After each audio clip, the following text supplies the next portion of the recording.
दोस्तों 1 अप्रैल 2026 से income tax के बहुत सारे फॉर्म्स के नाम चेंज होने जा रहे हैं। सीबीडीटी की तरफ से एक इनकम टैक्स नेविगेटर इशू किया गया है। लिंक हम आपको डिस्क्रिप्शन बॉक्स में दे देंगे, आप डाउनलोड करके रख लीजिएगा। बहुत इंपॉर्टेंट नेविगेटर है जिसमें आप सर्च कर सकते हैं कि पहले इस फॉर्म का क्या नाम था और अब इस फॉर्म का क्या नाम हो जाएगा।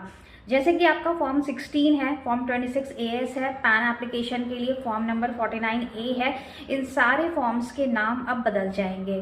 तो चलिए स्टार्ट करते हैं आज का वीडियो। देखते हैं कि कौन से फॉर्म का नाम अब क्या हो जाएगा। मैं हूं CA श्वेता सक्सेना, आप देख रहे हैं हमारा चैनल टैक्स सॉल्यूशंस। वीडियो अच्छा लगे, आपको इन्फॉर्मेटिव लगे तो एक लाइक जरूर कर दीजिएगा और अगर हमारे चैनल पर पहली बार आए हैं तो इसे सब्सक्राइब कर लीजिएगा। दोस्तों फॉर्म्स की लिस्ट बहुत लंबी है, आप अपना ओपिनियन दे सकते हैं। पब्लिक ओपिनियन के लिए, रिव्यू के लिए अभी ये रखे गए हैं और आप 22 फरवरी तक अपने रिव्यू इन फॉर्म्स पर दे सकते हैं। अगर कोई चेंज करवाना है आपको तो आप अपने सजेशंस दे सकते हैं। कैसे आप सजेशंस देंगे उसके लिए भी यहाँ पे प्रोविजन किया गया है। आपको वीडियो के लास्ट में बताएंगे कि अगर आप किसी फॉर्म के बारे में कोई सजेशन या चेंज बताना चाहते हैं तो आप कैसे बताएंगे। तो चलिए देखते हैं कि कौन कौन से फॉर्म्स चेंज हो गए हैं। सबसे पहले हम पैन की बात करते हैं। तो पहले फॉर्म नंबर 49A होता था इंडियन सिटीजन्स के लिए या कंपनीज के लिए या फिर जो भी एंटिटीज इंडिया में इनकॉर्पोरेटेड हैं, उन्हें अगर पैन के लिए अप्लाई करना होता था तो फॉर्म नंबर 49A में अप्लाई करते थे। और फॉरेन सिटीजन या फिर एंटिटीज के लिए होता था फॉर्म नंबर 49AA। दोनों ही फॉर्म्स चेंज हो गए हैं। इनका नया नाम क्या होगा, यहाँ पर इन फॉर्म्स को 4 भागों में डिवाइड कर दिया गया है। फॉर्म नंबर 93 हो जाएगा इंडिविजुअल्स के लिए जो भी सिटीजन्स ऑफ इंडिया हैं। फॉर्म नंबर 94 हो जाएगा इंडियन कंपनीज के लिए। फॉर्म नंबर 95 हो जाएगा NRI, इंडिविजुअल NRI के लिए, not being citizen of India. और फॉर्म नंबर 96 हो जाएगा नॉन रेसिडेंट कंपनीज के लिए। फॉर्म 16 जो कि सैलरी पर TDS डिडक्ट होता है उसके लिए मिलता है। फॉर्म 16A होता है जो कि अदर देन सैलरी के लिए मिलता है। फॉर्म 16B इमूवेबल प्रॉपर्टी के लिए मिलता है। फॉर्म 16C रेंटल प्रॉपर्टी पे अगर कोई TDS डिडक्ट होता है उसके लिए दिया जाता है। फिर 16D है जो कि कमीशन, ब्रोकरेज, प्रोफेशनल फीस के लिए मिलता है।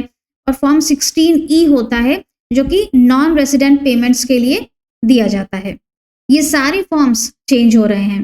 फॉर्म 16 हो जाएगा फॉर्म नंबर 130।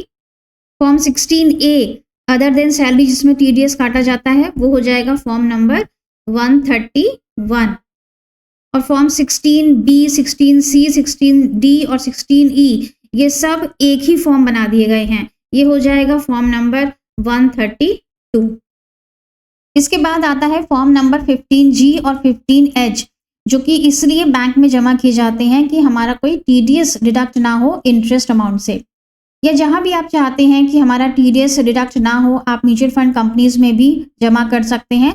तो 15G और 15H यूज होते थे, अब वो फॉर्म्स चेंज होके हो जाएंगे फॉर्म नंबर 121 और ये एक ही कंसोलिडेटेड फॉर्म बना दिया गया है। चाहे आप सीनियर सिटीजन हैं और चाहे आप बिलो 60 ईयर्स हैं, सभी लोग सिर्फ फॉर्म नंबर 121 का यूज करेंगे। इसी तरह से हम ऑडिट रिपोर्ट्स की बात करें तो पहले ऑडिट रिपोर्ट जाती थी फॉर्म 3CA, 3CB और 3CD में। अब ये ऑडिट रिपोर्ट जाएगी फॉर्म नंबर 26 में। ये एक ही फॉर्म बना दिया गया है, इन 3 फॉर्म्स को रिमूव करके एक फॉर्म बना दिया गया है फॉर्म 26। इसी तरह से जो TDS की क्वार्टरली स्टेटमेंट्स जाती हैं उनके नाम भी बदल दिए गए हैं।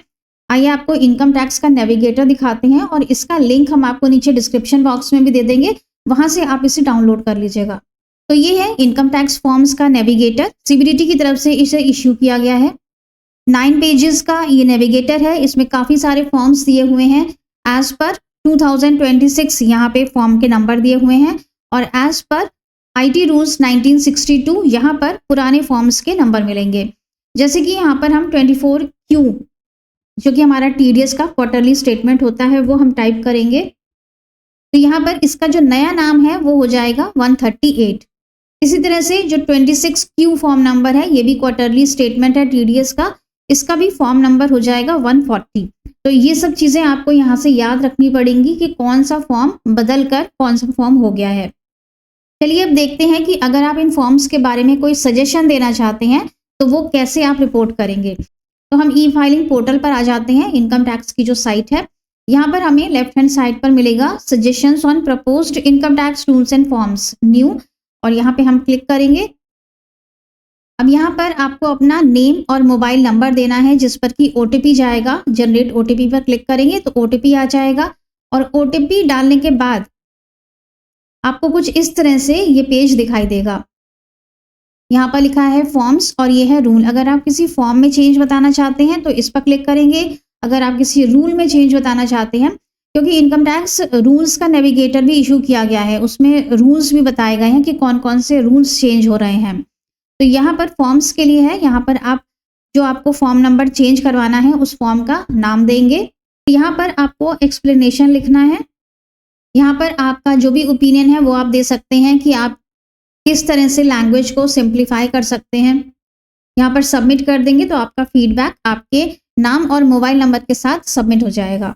तो आई होप कि ये वीडियो आपके लिए यूजफुल रहा होगा। मिलेंगे नेक्स्ट वीडियो में। तो अच्छा लगा हो, इन्फॉर्मेटिव लगा हो तो लाइक ज़रूर कर दीजिएगा और चैनल को सब्सक्राइब कर लीजिएगा, जिससे कि जैसे ही हम वीडियो अपलोड करें तो आपको उसका नोटिफिकेशन मिल जाए। Thank you so much for watching this video. मिलेंगे नेक्स्ट वीडियो में, तब तक अपना ध्यान रखिएगा, ख्याल रखिएगा। Thank you.